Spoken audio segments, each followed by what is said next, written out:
என் நெஞ்சில் குடியிருக்கும்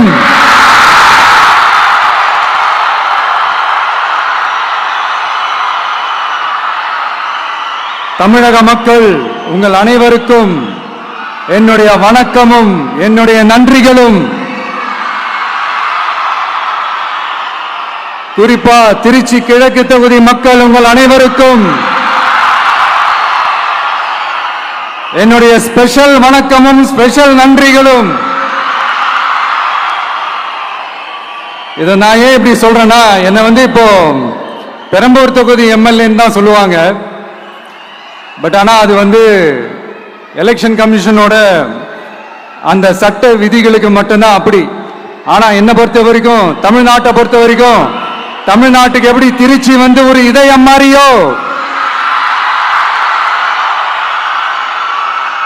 அந்த மாதிரி என்னோட இதயத்துக்கு திருச்சி கிழக்கு தொகுதி மக்களும் ரொம்ப ரொம்ப ரொம்ப க்ளோஸ் தான். அதுல எந்த மாற்றமும் கிடையாது. சரிங்களா?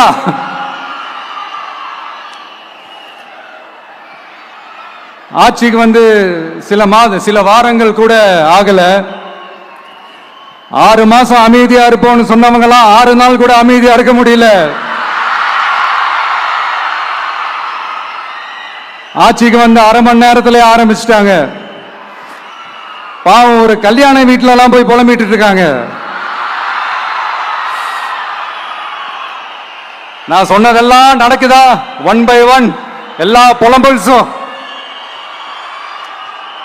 அது மாதிரி இத்தனை வருஷமா மாத்தி மாத்தி உங்களை ஏமாத்திக்கிட்டு இருந்த இந்த 2 பேரையும் வேண்டாம்னு சொல்லி ஒதுக்கிட்டு உங்களுக்காக உண்மையா உழைக்க வந்த உங்க விஜய,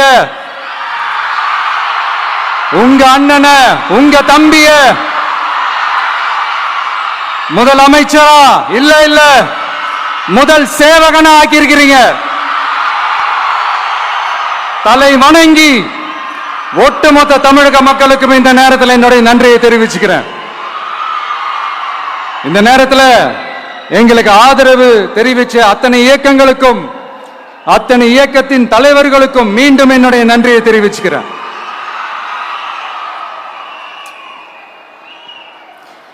புரட்சி தலைவர் எம்ஜிஆர் அவர்களுடைய முதல் தேர்தலில் கூட இந்த அளவுக்கு ஒரு ஓட் பர்சன்டேஜ் வாங்கல அப்படின்ட்டு நிறைய பேர் சொன்னாங்க. ஆனா நீங்க டிவி கேட்க அவ்வளவு நீங்க ஆதரிச்சிருக்கிறீங்க. நான் எம்ஜிஆர் அவர்களோட எல்லாம் நான் கம்பேர் பண்ணல. எம்ஜிஆர் தான். ஆனா நாம பெரியார், அண்ணா, எம்ஜிஆர் அவர்கள் வழியில ஒரு அன்பா உழைக்க வந்த உங்க விஜய், அவ்வளவுதான். 1977ல நீங்க போடாத ஓட்ட 2026ல நீங்க போட்டிருக்கிறீங்க. என்ன ஒண்ணு, இன்னும் கொஞ்சம் அதிகமா ஆதரிச்சிருந்தீங்கன்னா கொஞ்சம் நல்லா வந்திருக்கும். பட் பரவாயில்ல, ஃபியூச்சர்ல வரப்போற எல்லா தேர்தலையும் உங்களுடைய முழு சப்போர்ட் என்னால வாங்க முடியும்ன்ற அந்த ஒரு நம்பிக்கை இப்போ என் மனசுல ரொம்ப ஆழமா பதிஞ்சிருக்கு. ஏன்னா நீங்க அமைச்சு கொடுத்திருக்கிற இந்த ஆட்சியில எல்லா நன்மைகளையும் நீங்க கண்கூடா பார்க்க தான் போறீங்க அப்படின்ற அந்த கான்பிடன்ஸும் இப்ப என் மனசுல ரொம்ப ஆழமா பதிஞ்சிருக்கு. யார் எந்த நிலைமைக்கு எந்த பொசிஷன்ல போனாலும் இந்த கிண்டலும் கேலியுமா பேசுறது இருக்கதானே செய்யும்.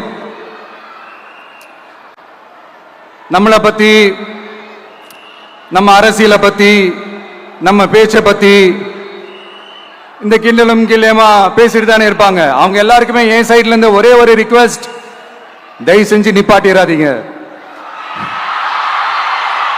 தயவு செஞ்சு கண்டினியூ பண்ணுங்க.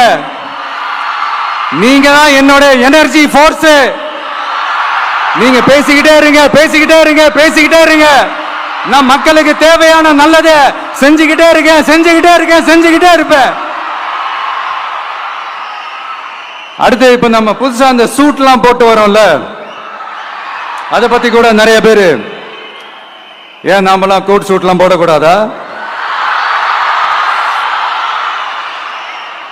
அதிகாரம் செய்யறவங்களும் ஆதிக்க சக்திகளும் மட்டும்தான் கோட் சூட்லாம் போடணுமா என்ன? அப்பெல்லாம் எதுவுமே கிடையாது. நான் என்ன கலர் கலராவா போட்டு வர? 2 கலர், நம்ம எல்லாரும் மனசு மாதிரியே பிளாக் அண்ட் ஒயிட். எல்லாத்திலும் பிளாக் அண்ட் ஒயிட்டா இந்த விஜய் இருப்பான் அப்படின்னு காட்டுறதுக்கு தான் அந்த கலர். அடுத்து அந்த பிளாக் கூட யாரை குறிக்கும் எதை குறிக்கும்ன்றது நான் சொல்லிதான் தெரியணும்னு அவசியம் இல்லை, அது உங்களுக்கே நல்லா தெரியும். எல்லாத்துக்கும் இப்படி வழக்கம் சொல்லிக்கிட்டு நசன் பேசுற டைப்பும் நம்ம கிடையாது. உங்களுக்கே தெரியும், அதிகபட்சமா எல்லா மீட்டிங்லும் 20 நிமிஷம் தான் நான் பேசியிருக்கிறேன். அதனால இப்ப மக்கள்